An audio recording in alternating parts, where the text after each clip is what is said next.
तो चर्चा शुरू करें, लेकिन उससे पहले उत्तर प्रदेश में धर्मांतरण कानून क्या है, इसकी जानकारी आपको ग्राफिक्स के जरिए देते हैं। यूपी में धर्मांतरण कानून बन चुका है और इसमें 3 से 10 साल तक की सजा का प्रावधान रखा गया है।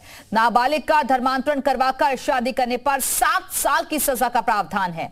इसके साथ ही SC/ST लड़की का धर्मांतरण करवाने पर 7 साल की सजा होगी। सामूहिक धर्मांतरण करवाने पर 10 साल की सजा का प्रावधान रखा गया है। धर्मांतरण के अपराध पर 15,000 रुपए का जुर्माना भी लगाया गया है। तो धर्मांतरण पर अब सियासी रार लगातार देखी जा रही है और अलग अलग तरीके से बयान सामने आ रहे हैं और इस पर जमकर सियासत भी हो रही है।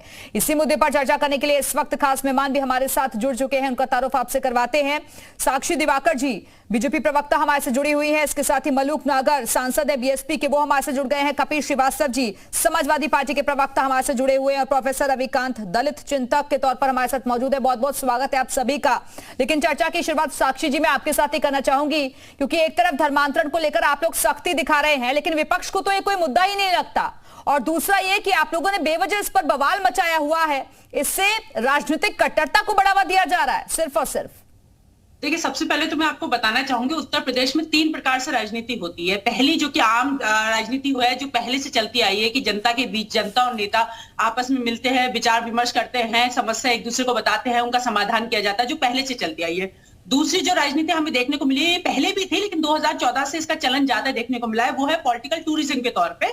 लोग आते हैं, राजनीति करते हैं, इलेक्शन खत्म होता है, अपने अपने घर वापस चले जाते हैं। 2014 में माननीय प्रधानमंत्री जी के आने के बाद डिजिटल इंडिया की शुरुआत की, लेकिन तो विपक्ष वैसे तो उनकी कोई बात नहीं मानता, लेकिन विपक्ष ने इसमें अपना योगदान जरूर दिया है। उन्होंने राजनीति अपनी चमकाने का प्रयास किया है डिजिटल इंडिया के माध्यम से। अब ट्विटर से ट्वीट कर करके ही वो उनकी राजनीतिक सीमित रह गई है।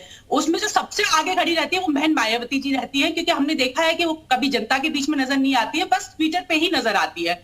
तो इस तरीके की जो बयानबाजी करके वो जनता को भ्रमित करना चाहती है, लेकिन हमने देखा है लगातार 2017 के बाद से कि उनकी इस तरीके की बातों का जनता पे कोई असर नहीं पड़ रहा है।